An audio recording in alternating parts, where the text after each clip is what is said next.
মঞ্চে উপবিষ্ট জাতীয় নেতৃবৃন্দ, ওলামা মাশায়েখ, পীর মাশায়েখ, অত্র মাদ্রাসার ছাত্রবৃন্দ, আসসালামু আলাইকুম ওয়া রাহমাতুল্লাহি ওয়া বারাকাতুহু।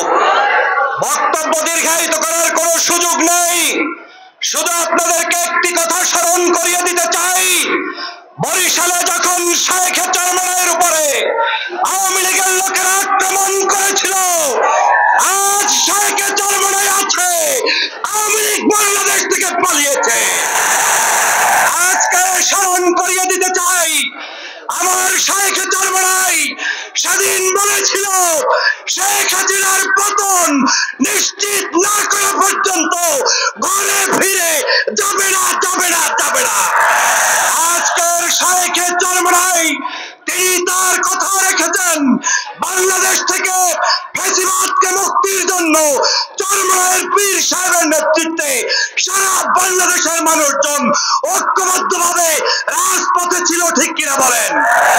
অতএব আগামীর বাংলাদেশ ইসলামের বাংলাদেশ। কোন রক্তচক্ষুকে আমরা ভয় পাই না। মুসলমানদের ঐক্য দেখে যাদের ঘুম নষ্ট হয়েছে, ওই সকল সহভাগীদেরকে বলে দিতে চাই, এই বাংলাদেশ মসজিদের বাংলাদেশ, এই বাংলাদেশ মাদ্রাসার বাংলাদেশ, এই বাংলাদেশ কলেমার বাংলাদেশ, এই বাংলাদেশ ইসলামের বাংলাদেশ।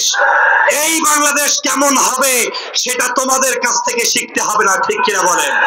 এই বাংলাদেশ পরিচালনার জন্য এই বাংলাদেশে যারা আছেন ঐক্যবদ্ধভাবে আগামী দিনে রাষ্ট্র ক্ষমতায় কে আসবে কে আসবে না সেটা আমরা জানতে চাই না। আমরা জানতে চাই সংসদের মধ্যে কোরআনের আওয়াজ থাকতে হবে, সংসদের মধ্যে ইসলামের ধ্বনি থাকতে হবে। অতএব যারা যারা ইসলামকে প্রতিষ্ঠিত করতে চান, দাঁড়িয়ে নারায়ে তাকবীরের ধ্বনি দিতে হবে, মন খুলে তাকবীর দিতে হবে। নারায়ে তাকবীর, নারায়ে তাকবীর। কালেমা গো মুসলমান, এ খাও, এ খাও। আল কোরআনের আলো সংসদে জ্বালাইতে হবে।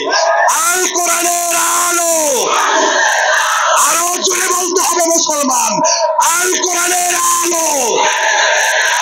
হযরত পীর সাহেব চরমনাই, নারায়ে তাকবীর। আসসালামু আলাইকুম ওয়া রাহমাতুল্লাহি ওয়া বারাকাতুহু।